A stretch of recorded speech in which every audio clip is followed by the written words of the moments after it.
Now, Marxism looks at knowledge production, looks at industrial production, who controls the means of production, and then you define who's the capitalist and who's the proletariat and bourgeois and so on. But what I'm doing is a similar methodology, looking at knowledge as an industrial process, saying who controls knowledge production.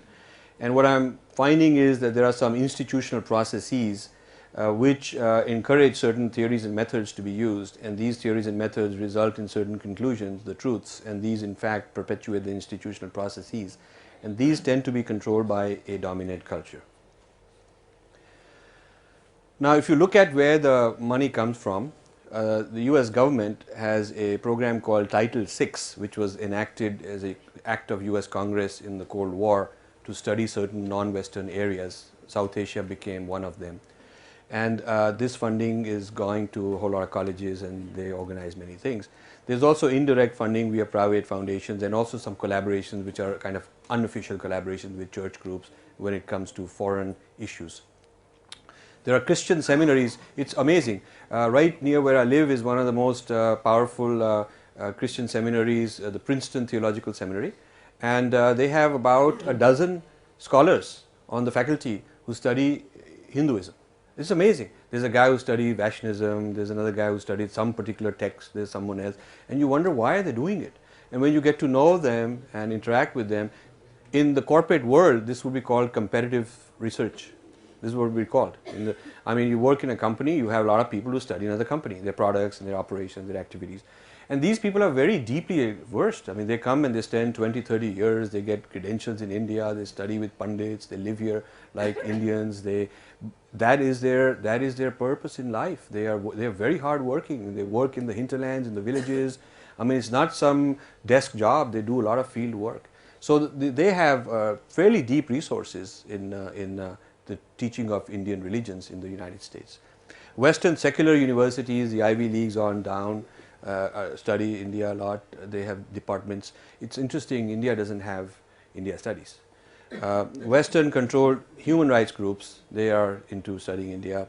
Foreign funded Indian NGOs serve as data hunter gatherers. So you can be a hunter gatherer in charge of looking for a sati somewhere. You go into Rajasthan, if you find one, you quickly report and to the next level up, and if he validates it, it goes to somebody who knows how to write polished English, and finally it ends up in a foreign source, and you may be invited. You may have hit a big jackpot. Or if you're not into a big jackpot, more mundane, you can gather data on dowry abuse, or you can gather data on something of interest. And these are hunter-gatherers, data hunter-gatherers in the hinterlands of the third world.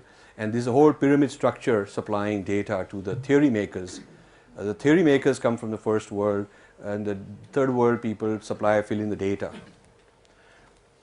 Marginalized are, this was my role as a diaspora leader, bringing awareness to the Indian diaspora that our kids are being taught all kinds of stuff when they leave home, and we don't even know what they're being taught. So the government of India is nowhere to be seen.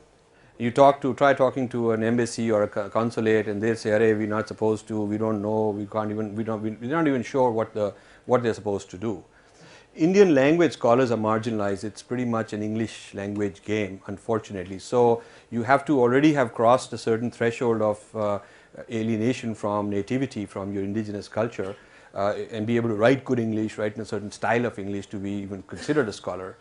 And truly independent voices, for example, Dr. Lokesh Chandra sitting right here, and many others that we've had the pleasure of working with, you find that they are not adequately represented. Their works are not what's read and studied. You'll be quite surprised at the names of who are supposed to be the experts on our tradition. Most of those names the average Indian would never have heard of.